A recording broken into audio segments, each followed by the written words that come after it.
Suamiku, Reza, pamit halal bihalal kantor lalu menyuapi selingkuhannya di restoran hotel, sementara uang THR anak kami menunggu di rekening yang dia kira miliknya. Saat kulihat serbet merah terselip di kerah bajunya, aku tahu malam itu bukan aku yang akan pulang malu. Sebelum mulai, tulis di kolom komentar dari kota atau negara mana kalian saat ini menonton. Jangan lupa like, subscribe, dan aktifkan lonceng. Semoga hari kalian penuh keberkahan dan segala urusan dipermudah. Seminggu setelah Lebaran, rumah Alia masih berantakan oleh sisa suasana hari raya. Toples nastar tinggal remah, kardus parsel belum dibuang, dan taplak meja baru diganti lagi karena pagi tadi masih ada tamu dari pihak Bu Hesti. Di ruang tengah, Kinan duduk bersila di karpet sambil menempel stiker bintang ke buku gambarnya. Anak itu baru 7 tahun. Tapi sudah paham cara menunggu ayahnya pulang tanpa banyak menuntut. Nanti kalau papa pulang cepat, kita foto bertiga pakai baju lebaran lagi, ya. Alia yang sedang memindahkan opor ke wadah kecil menoleh. Kalau papa pulang cepat. Jangan kalau, kata Kinan pelan. Kemarin juga papa bilang nanti. Di meja makan ada amplop putih bertuliskan THR Kinan. Isinya 1.200.000. Alia sengaja menaruhnya di sana supaya hari Minggu nanti mereka bisa langsung belanja sepatu sekolah baru, tas mengaji, dan makan bakso bertiga. Kinan sudah bicara soal itu sejak sebelum Lebaran. Hal kecil begitu buat orang dewasa mungkin sepele. Buat anak yang ayahnya makin sering pulang larut, itu bisa jadi janji besar. Reza keluar dari kamar sambil membetulkan kerah batik biru tua. Wangi parfumnya lebih tajam dari biasanya. Jam tangan yang jarang dipakai juga ikut melingkar di pergelangan. Ia terlihat terlalu rapi untuk acara yang dari pagi disebutnya halal bihalal santai kantor. Kamu berangkat sekarang? Tanya Alia. Iya. Mulainya jam 1.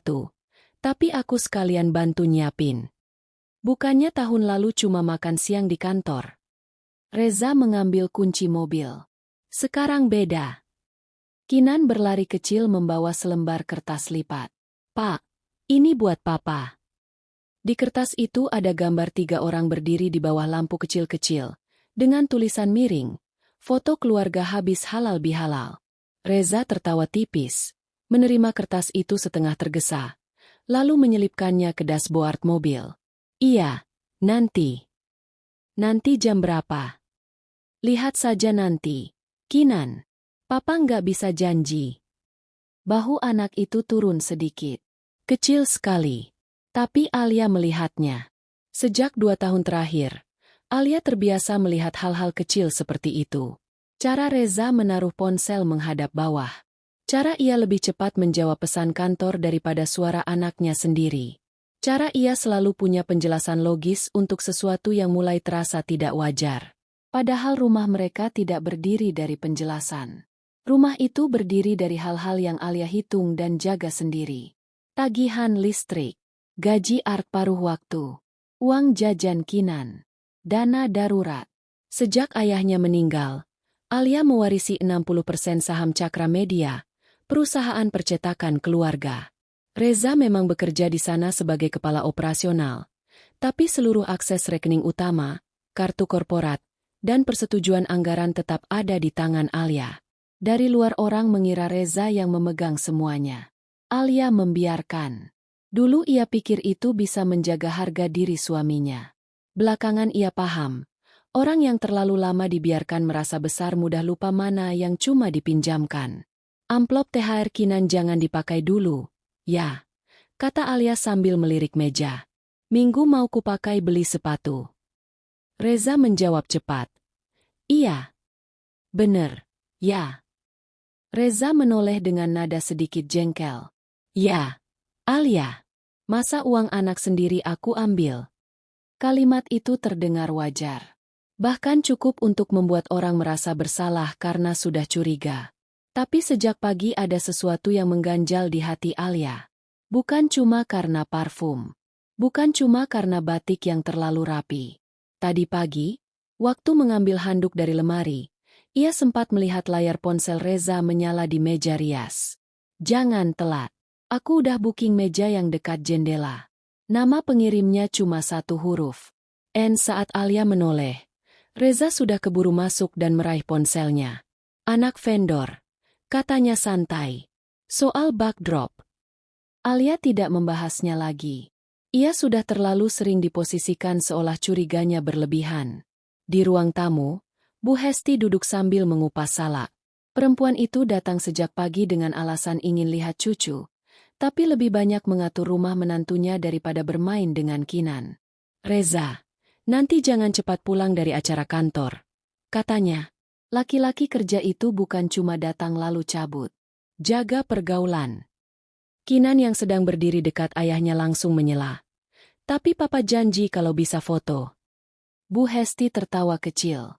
Laki-laki itu bukan disuruh nempel terus di rumah. Namanya juga cari muka buat kerja. Alia menahan napas. Kalau cuma sekali, mungkin masih bisa diabaikan. Masalahnya, Bu Hesti selalu begitu. Merendahkan dengan nada ringan.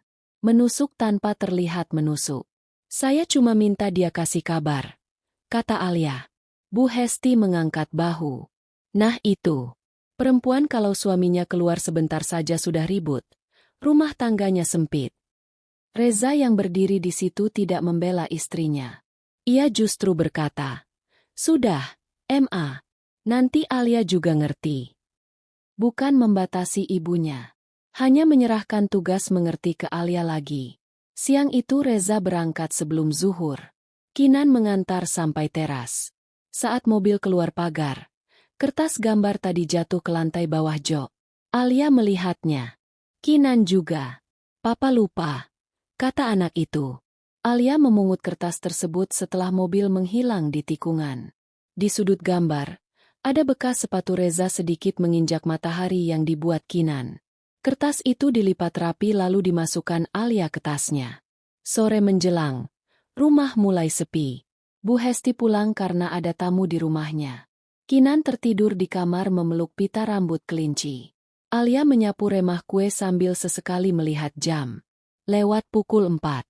Lalu lewat 5. Tidak ada kabar. Akhirnya ia mengirim pesan. Halal bihalalnya di mana? Kalau malam masih sempat. Kami nyusul makan. Balasan datang 2 menit kemudian. Di ballroom Arunika Hotel. Tapi rame. Nggak usah nyusul. Alia membaca pesan itu lama. Cakra Media tidak pernah pakai ballroom hotel buat acara seperti itu. Ia tahu karena semua pengeluaran acara besar biasanya harus lewat tanda tangannya. Rasa ganjil itu belum sempat selesai ketika ponselnya bergetar lagi. Dari Ratri, kepala finance kantor dan sahabat kuliahnya. Lah, Mas Reza bukannya bilang acara kantor di ballroom? Aku barusan meeting klien di Arunika. Nggak lihat acara Cakra Media. Tapi aku lihat Mas Reza di restoran bawah. Lalu satu foto masuk. Foto itu agak buram. Diambil dari samping. Tapi cukup jelas. Reza duduk dekat jendela restoran hotel.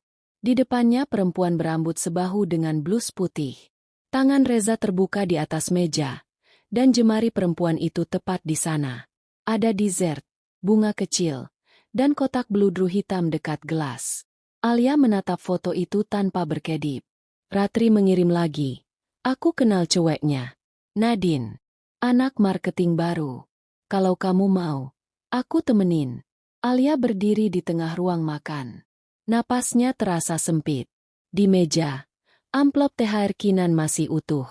Di kamar, anaknya masih tidur. Di kepala, semua potongan kecil yang selama ini ia paksa abaikan mulai saling menyambung. Reza pulang terlalu wangi beberapa malam terakhir. 2 kali reimburse entertain klien dengan jumlah aneh. Alasan cash flow seret waktu Alia ngajak beli sepatu Kinan. Dan sekarang, restoran hotel. Ia masuk kamar, membangunkan Kinan pelan, lalu berkata, sayang, kita ke rumah Tante Ratri dulu. Ya, Mama ada urusan. 30 menit kemudian, Kinan sudah dititipkan di apartemen Ratri dengan susu dan buku gambar. Sepanjang jalan ke hotel, Alia diam. Ratri tidak memaksa bicara. Kadang teman yang baik tahu kapan kata-kata justru merusak keseimbangan yang susah payah dijaga. Begitu sampai di Arunika, Mereka melewati lobi yang ramai keluarga dan pasangan. Tidak ada backdrop halal bihalal. Tidak ada satupun staf kantor. Hanya lampu gantung, suara piano rekaman, dan aroma kopi. Saat turun ke restoran, Alia langsung melihat batik biru tua itu. Reza duduk membelakangi ruangan. Nadine tertawa kecil. Di meja ada steak, pasta, bunga, dan kotak beludru. Reza memotong daging, menusuknya dengan garpu, lalu menyodorkannya ke depan mulut Nadine. Perempuan itu membuka bibir sambil tersenyum. Reza ikut tertawa. Alia berhenti. Suara piring dan gelas mendadak seperti menjauh. Yang paling membuatnya muak justru detail kecil di kerah baju Reza. Ada serbet merah terselip di sana. Seolah ia tadi terlalu santai menyeka lehernya di depan perempuan itu sampai lupa membereskannya. Ratri berdiri satu langkah di belakang. Lah. Alia berjalan mendekat. Nadine yang pertama melihat. Wajahnya langsung pucat. Garpunya berhenti. Reza menoleh dan tubuhnya menegang. Alia. Alia berdiri di sisi meja. Halal bihalal kantornya enak. Reza langsung menatap sekeliling. Bukan istrinya. Takut dilihat. Takut didengar. Kamu ngapain kesini? Alia menatapnya datar. Yang bohong kamu. Yang ditanya malah aku. Nadine buru-buru meraih tas. Mas, saya balik saja. Duduk, kata Reza cepat. Lalu mendesis ke Alia. Jangan bikin malu. Alia menatap wajah suaminya. Yang ia lihat justru bukan rasa bersalah, tapi orang yang masih sibuk menyelamatkan muka. Siapa yang kamu takutkan malu? Tanyanya. Saya. Atau diri kamu sendiri? Reza merendahkan suara. Ini klien. Ratri terkekeh kecil dari belakang. Alia tidak ikut tertawa. Klien kamu disuapi. Jangan dipelintir. Klien kamu dikasih bunga. Itu dari hotel. Mata Alia bergeser ke kotak beludru. Nadine refleks menutupinya dengan tangan. Gerakan kecil itu cukup. Alia, kita bicara di luar, kata Reza. Kenapa? Biar dia bisa makan tenang. Jangan keras kepala. Alia menatapnya. Jangan pakai nada itu ke saya. Nadine mencoba bicara. Mbak, saya bisa jelasin. Alia memotong tanpa melihatnya. Kalau perempuan duduk makan malam sama suami orang, pakai baju yang 2 kali saya lihat di foto kantor, terima bunga, terima kotak, lalu masih bilang, saya bisa jelasin. Berarti rasa malunya memang sudah tipis dari awal. Beberapa kepala mulai menoleh. Pelayan memperlambat langkah. Seorang ibu di meja sebelah berhenti mengaduk minuman. Reza mendesis. Kita pulang sekarang. Alia justru menarik kursi kosong di meja sebelah dan duduk. Sangat tenang. Kamu mau apa? Tanya Reza. Alia membuka ponsel. Menyelesaikan bagian yang paling saya kuasai. Reza mencibir. Mau ancam apa? Alia langsung menekan nomor di daftar favorit. Selamat malam, Pak Danu. Saya Alia dari Cakra Media. Maaf ganggu. Saya mau blokir seluruh akses mobile banking, kartu debit, kartu kredit tambahan, dan token transfer untuk rekening operasional 1-5 sekarang juga. Wajah Reza langsung berubah. Nadine menatap bergantian. Tak lagi paham arah keadaan. Alia melanjutkan. Iya, semua kartu tambahan atas nama Reza Pratama. Limit korporat nolkan dulu. Semua approval sementara pindah ke saya dan Bu Ratri. Reza berdiri. Alia, kamu nggak bisa sembarangan. Alia menutup speaker dengan telapak tangan dan menatapnya. Kartu boleh ada di dompetmu. Kuasanya nggak pernah pindah dari tanganku. Nadine memandang Reza seolah baru sadar sedang duduk dengan laki-laki yang lebih banyak meminjam kuasa istri daripada memilikinya. Alia menutup telepon, lalu mengirim pesan cepat ke finance dan IT. Akses reimbursement, petty cash, bensin operasional, semua cabut malam itu juga. Ratri di belakangnya sudah sibuk mengetik ke grup keuangan. Pelayan datang membawa mesin EDC. Maaf, Pak, bilnya mau sekalian. Reza menyodorkan kartu korporat. Gagal. Kartu kedua. Gagal. Ia mencoba mobile banking.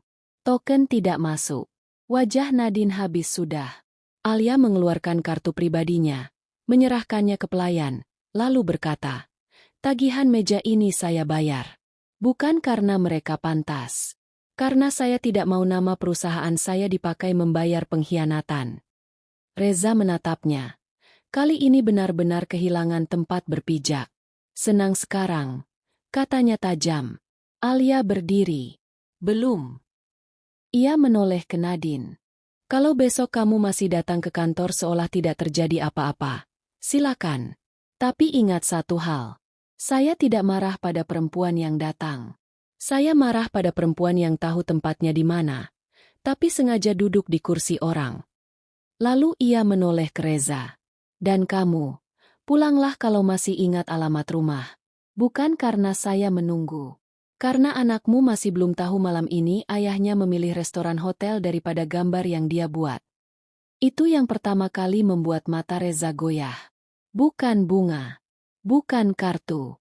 Anak. Di mobil pulang, Alia tidak banyak bicara. Notifikasi dari bank masuk satu-satu. Kartu tambahan diblokir. Limit korporat nol. Token dicabut. Saat sampai di apartemen Ratri, Kinan sudah tertidur di sofa sambil memeluk gambar keluarga yang tadi pagi jatuh dari dashboard.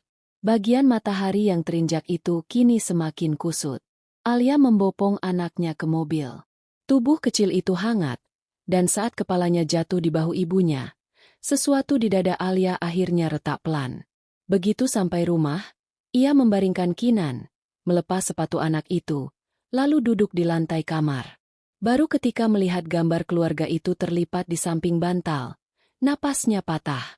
Hanya sebentar. Setelah itu ia bangun, mencuci muka, membuka laptop, dan bekerja. Ratri ternyata sudah mengirim seluruh mutasi rekening operasional 6 bulan terakhir. Restoran hotel, florist, gift card, reimburse klien fiktif. Transfer kecil-kecil ke Nadine dengan keterangan lembur tim. Satu demi satu angka itu menjelaskan kenapa pembelian sepatu Kinan selalu ditunda, kenapa THR anaknya terlambat cair, kenapa Reza selalu bilang cash flow sempit. Pukul 11 lewat, pintu rumah diketuk keras. Alia membuka sedikit. Reza berdiri di luar dengan wajah kencang. "Kembalikan dulu aksesnya." "Payroll tetap jalan," jawab Alia. "Yang berhenti cuma tangan kamu. Ini perusahaan, Alia, bukan mainan." "Betul. Justru karena itu saya hentikan orang yang memakainya buat main. Kamu nggak bisa ambil keputusan sepihak." Alia menatapnya. "Saya bisa. Karena dari awal rekening itu di bawah tanda tangan saya. Yang selama ini terlalu dimanjakan cuma ego kamu." Di kamar, Kinan bergerak kecil. Alia langsung memegang pintu lebih rapat. "Pulang besok siang," katanya. "Ambil barangmu dari kamar kerja. Kita bicara setelah Kinan sekolah." "Alia, kamu mau teriak? Silakan. Anakmu dengar. Tetangga dengar. Biar lengkap." Reza diam. Untuk pertama kalinya, laki-laki itu benar-benar tidak punya jalan memutar. Pagi berikutnya Bu Hesti datang dengan suara yang langsung memenuhi rumah. "Kamu sudah gila, ya? Masa suami diblokir begitu?" Alia sedang menyiapkan bekal Kinan. Tangan tetap merapikan nasi dan telur. "Bu, pelankan suara. Kinan belum berangkat. Anak justru harus tahu ibunya jangan kurang ajar." Kinan yang sedang memakai kaos kaki menoleh. Alia jongkok, membenarkan rok sekolah anaknya, lalu berkata pelan, "Berangkat dulu sama Tante Ratri, ya." Begitu pintu tertutup, Alia baru menoleh. Bu Hesti langsung lanjut. "Laki-laki itu kalau kerja ya ketemu perempuan. Masa makan doang dibikin kiamat?" "Makan doang," ulang Alia. Bu Hesti mengangkat dagu. "Kalau kamu dari awal bisa jadi istri yang enak, Reza nggak perlu cari angin." Kalimat itu jatuh tepat saat Reza ada di ruang yang sama. Dan lagi-lagi, dia diam. Alia tertawa kecil. "Jadi sekarang salah saya? Ya kamu terlalu pegang semua. Duit, rekening, keputusan. Laki-laki mana betah? Alia menatap ibu mertuanya lurus. Jadi selama ini masalahnya bukan saya terlalu keras. Masalahnya kalian terlalu nyaman hidup dari akses yang bukan milik kalian. Ia meletakkan print mutasi rekening di meja. Restoran hotel 3 kali. Florist 2 kali. Gift card. Transfer ke Nadine. Semua pakai kode entertain klien. Kalian mau saya anggap ini makan doang? Wajah Bu Hesti berubah. Reza tidak berani melihat lama. Yang tertunda dari rumah ini apa saja? Tahu? Suara Alia tetap rendah. Sepatu sekolah Kinan. Ganti kulkas bocor. Les mengaji. Semua kamu tunda dengan alasan cash flow. Ternyata cash flow-nya habis buat perempuan yang kamu panggil klien. Aku bisa jelasin, kata Reza. Jangan. Yang paling menjijikan dari bohong itu bukan kalimat pertamanya. Tapi usaha lanjutan buat bikin orang lain terlihat bodoh. Lalu Alia mengangkat kepala. Malam ini keluarga besar ibu halal bihalal di rumah kakak, kan? Saya datang. Reza langsung tegang. Untuk apa? Meluruskan. Jangan cari panggung. Alia mendorong map ke arahnya. Kamu yang mulai panggung sejak kemarin di hotel. Siang sampai sore. Reza menelepon sana-sini. Bank, HR, vendor, operasional. Tidak ada yang bisa mengembalikan akses. Menjelang malam, Ratri datang lagi membawa Bagas, kepala internal audit. Ringkasan awal sudah cukup jelas. Kalau Alia mau, ini bisa naik jadi masalah profesional yang lebih besar. Tapi ia memilih yang telak dan rapi. Malam halal bihalal keluarga Bu Hesti lebih ramai dari biasa. Lampu teras menyala semua. Panci opor besar mengepul. Orang datang membawa plastik ketupat dan senyum ingin tahu. Reza datang lebih dulu bersama ibunya. Mungkin berharap bisa menguasai cerita. Tapi ketika mobil Alia berhenti di depan pagar, semua itu retak. Alia turun dengan gamis putih polos. Ratri membawa paper bag. Bagas membawa map. Kinan turun sambil menggenggam tangan ibunya. Memakai sepatu baru yang tadi sore dibelikan Ratri. Bukan mewah, tapi pas, bersih, dan membuat langkah anak itu ringan. Baru 2 langkah masuk, kursi di sebelah Alia justru ditarik oleh adik ipar untuk Nadine. Biar Nadine di sini, ya. Tadi dia bantu bawa parsel dari kantor Mas Reza. Nadine ternyata datang juga. Gamis peach, wajah tegang, tapi masih duduk. Kinan berhenti sebentar. Tangan kecilnya menarik ujung jilbab ibunya. Alia menarik kursi lain untuk anaknya, persis di sebelahnya. Lalu menatap Nadine sekali. Nyaman duduk di kursi orang lain. Nadine langsung kaku. Reza mendekat. Alia, cukup. Belum. Saat makan dimulai, salah satu bibi bertanya. Mas Reza, acara kantor di hotel kemarin enak ya? Reza belum sempat menjawab ketika Alia meletakkan gelasnya perlahan. Enak, sangat enak. Sampai pakai bunga, hadiah, dan dessert buat berdua. Sendok berhenti. Nadine menunduk. Bu Hesti meletakkan piring terlalu keras.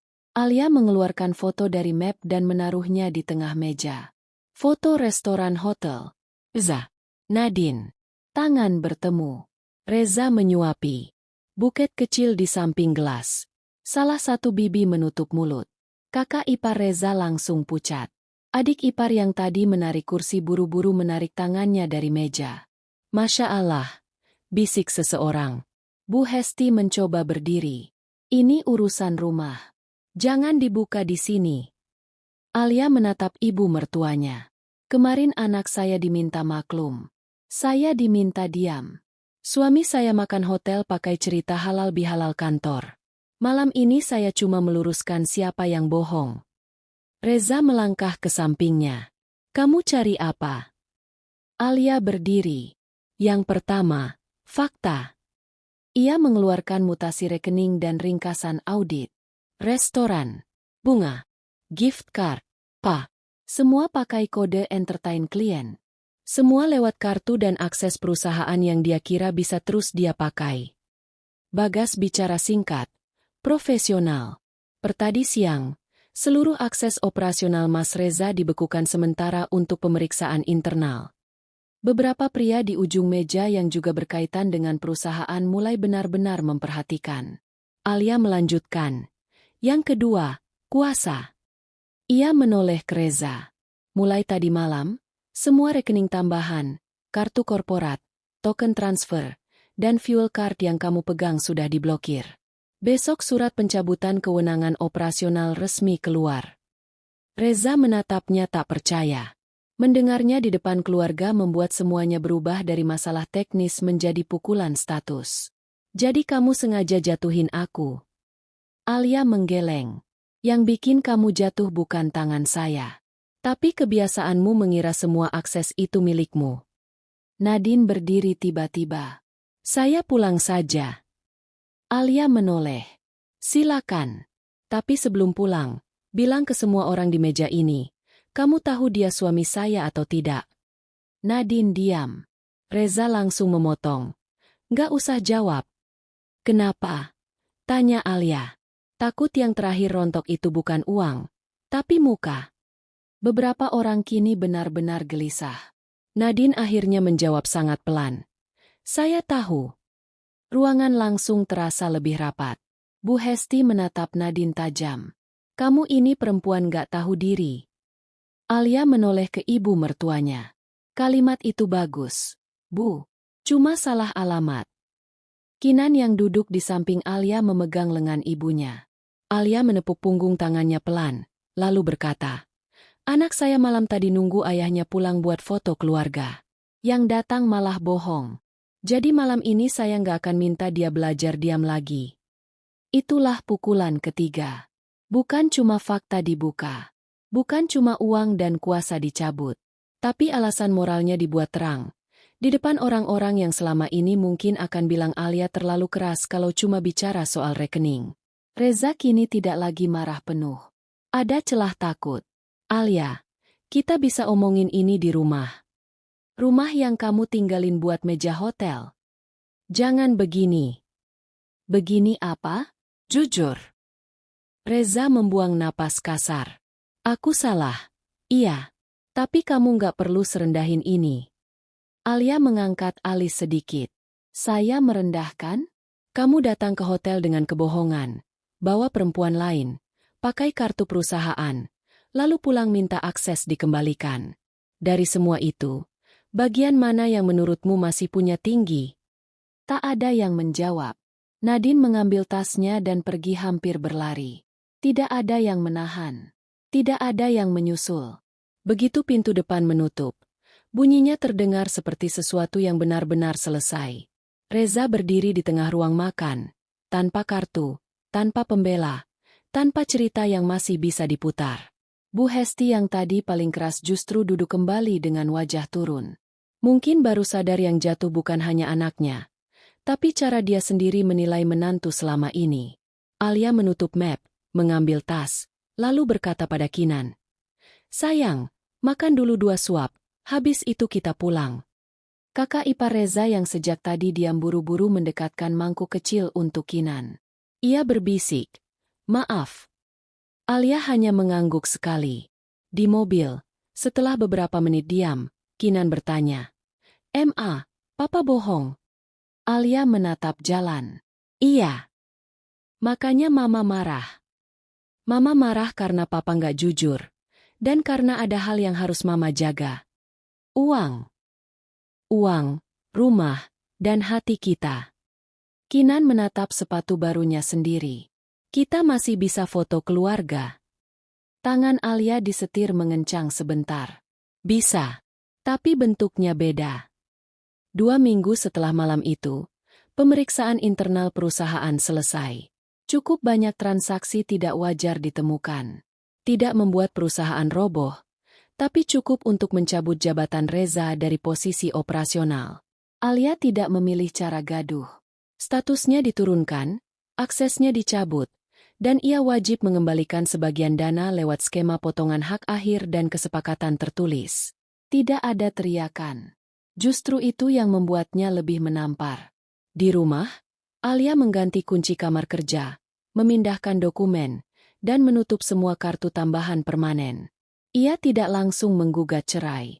Ia memberi waktu 1 bulan untuk melihat apakah yang menyesal itu laki-lakinya, atau cuma kuasanya yang hilang. Jawabannya datang cepat. Reza beberapa kali pulang larut, duduk di ruang tamu tanpa berani masuk kamar, lalu mencoba bicara dengan nada yang kini jauh lebih rendah. Kita jangan hancur gara-gara satu kesalahan. Alia yang sedang melipat seragam Kinan menjawab tanpa melihatnya. Satu kesalahan gak makan uang perusahaan 6 bulan. Atau malam lain, saat Reza berdiri di pintu dapur. Aku bisa putus total sama Nadine. Alia melirik sekilas. Yang saya butuhkan bukan janjimu berhenti. Saya butuh bukti kamu pernah tahu batas. Sekali, Reza duduk di dekat Kinan yang sedang menggambar dan berkata, "Papa kangen." Kinan mengangkat wajah. "Papa kalau kangen, kenapa malam itu makan sama orang lain?" Reza tak bisa jawab. Pertanyaan sederhana dari mulut anak justru lebih kejam daripada semua audit. Sebulan kemudian, Alia menggugat cerai. Bukan karena emosi sesaat. Justru karena setelah amarah turun, yang tertinggal hanya satu kesimpulan. Ia tidak mau hidup dengan orang yang baru belajar menyesal setelah kuasanya dicabut. Bu Hesti datang 2 kali minta dibicarakan baik-baik. Sekali membawa kolak, sekali membawa mukena baru untuk Kinan. "Saya tahu anak saya salah," katanya dengan suara jauh lebih kecil. "Tapi jangan pisahkan keluarga." Alia menerima mukena itu, meletakkannya di meja, lalu menjawab tenang. "Keluarga kami retak bukan waktu saya blokir rekening. Retaknya malam dia pilih bohong dan tetap duduk di situ." Bu Hesti menunduk.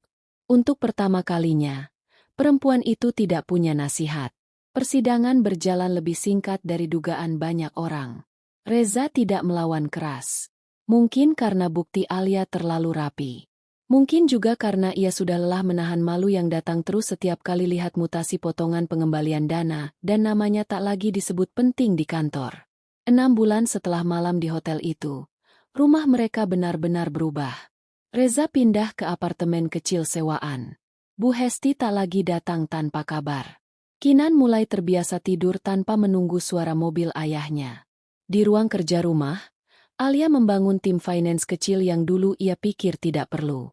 Ternyata kepercayaan yang salah bisa lebih mahal daripada cicilan terbesar. Suatu sore, sepulang les mengaji, Kinan masuk sambil membawa gambar baru. Kali ini gambarnya bukan 3 orang. Hanya 2. Alia dan dirinya, berdiri di depan sebuah toko dengan papan nama kecil dan lampu kuning. "Ini apa?" tanya Alia. "Toko Mama nanti. Buat jahit seragam sama jual tas sekolah." Alia tersenyum kecil. 2 minggu lalu ia memang sempat bilang sedang mempertimbangkan usaha kecil sendiri, terpisah dari percetakan besar keluarga. "Terus papa di mana?" Kinan berpikir sebentar. "Papa nggak ada di gambar ini. Karena ini gambar yang bikin aku tenang." Tangan Alia yang memegang kertas berhenti. Anak-anak sering tidak memilih kata paling halus. Mereka cuma bilang apa yang benar. Setahun kemudian, hidup mereka memang tidak berubah jadi dongeng. Alia tetap capek. Tetap ada malam listrik turun, stok lau habis, atau Kinan demam mendadak. Tapi rumah itu kini punya satu hal yang dulu mahal sekali. Tenang yang tidak dipaksa. Alia benar-benar membuka lini usaha kecil di depan rumah. Memakai sebagian teras untuk butik seragam dan perlengkapan sekolah anak. Bukan bisnis besar. Hanya etalase sederhana, rak tas, rak sepatu, dan meja kecil tempat Kinan kadang mengerjakan PR sepulang sekolah.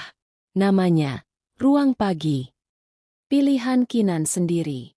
"Karena pagi di rumah kita sekarang enak," kata anak itu waktu memasang papan nama. Di kantor pusat Cakra Media, Alia tetap duduk sebagai pemegang saham dan pengawas keuangan. Banyak orang kini bicara padanya dengan nada berbeda. Bukan takut, bukan kasihan, tapi hormat kecil, karena mereka tahu perempuan ini tidak banyak bicara. Tapi kalau bergerak, semuanya rapi dan telak. Tentang Reza, kabarnya kadang masih datang. Nadine resign 2 bulan setelah malam itu. Reza beberapa kali bertemu Kinan sesuai jadwal mediator. Alia tidak menghalangi selama tepat waktu dan sopan. Hanya satu pintu yang ia tutup selamanya. Pintu untuk kembali jadi suami. Suatu sore, selepas pertemuan sekolah Kinan, Reza berdiri di depan ruang pagi dengan kemeja yang sudah tidak serapi dulu. "Kamu berhasil juga," katanya. Alia yang sedang menata rak sepatu menjawab. "Iya." "Aku lihat Kinan senang." "Iya." "Alia." Baru kali itu Alia menoleh. "Kalau mau ambil Kinan, tunggu sampai les selesai. Kalau mau bicara yang lain, jangan sekarang." Reza memandang rak-rak kecil, kasir sederhana, sepatu sekolah yang berjejer rapi, dan foto Kinan di belakang meja. Semua tampak biasa. Justru itu yang paling menyiksa. Ia kehilangan sesuatu yang dulu ia kira akan selalu menunggu di rumah. "Aku salah," katanya lagi. Alia merapikan satu kotak sepatu yang sedikit miring. "Saya tahu. Aku nggak tahu kenapa dulu bisa sebodoh itu." Alia menatapnya sebentar. Karena orang yang terlalu lama dituruti sering mengira dia kebal dari akibat. Reza tidak punya jawaban. Kinan keluar dari ruang les sambil membawa buku Iqra. Begitu melihat ayahnya, ia tersenyum sopan, tidak berlari. "Papa datang." "Iya." "Mau makan es krim?" Kinan menoleh ke ibunya. Alia mengangguk. "Jam 7 pulang." Anak itu tersenyum lalu meraih tangan ayahnya. Reza sempat menoleh sekali ke arah Alia yang sudah kembali menata barang. Mungkin ingin melihat pintu terbuka sedikit. Yang terlihat justru perempuan yang kini berdiri penuh di tempatnya sendiri. Malamnya, setelah toko tutup dan Kinan tidur dengan seragam esok hari sudah tergantung rapi, Alia duduk sendiri di depan etalase. Lampu kuning dipadamkan satu-satu. Di rak paling bawah, sepatu-sepatu sekolah tersusun rapi menghadap keluar. Di meja kasir ada satu foto baru. Bukan foto keluarga bertiga yang dulu diminta Kinan. Hanya Alia dan Kinan, berdiri di depan papan, ruang pagi. Sama-sama tertawa karena angin waktu itu terlalu kencang. Alia mengambil foto itu, mengusap pinggir bingkainya dengan ibu jari, lalu tersenyum tipis. Dulu ia pernah pikir yang paling menakutkan dari pengkhianatan adalah kehilangan suami. Ternyata bukan. Yang paling menakutkan adalah kalau ia sampai kehilangan keberanian untuk melindungi apa yang benar-benar miliknya. Dan malam di hotel itu, di depan steak dingin, bunga murahan, dan kartu yang mendadak tak berguna, keberanian itu akhirnya berdiri penuh. Di luar, suara motor lewat satu-satu. Dari kamar, napas Kinan terdengar teratur. Alia mematikan lampu terakhir, mengunci pintu etalase, lalu menoleh sekali lagi ke rak sepatu yang baru ditata tadi sore. Karena sejak malam dia memblokir semua akses itu di depan mereka, hidup Alia pelan-pelan mengajarkan satu hal yang tidak pernah bisa dibeli dengan kartu manapun. Laki-laki yang salah bisa saja makan mewah sesaat. Tapi perempuan yang tahu tombol mana yang harus dimatikan, akan pulang membawa seluruh harga dirinya utuh.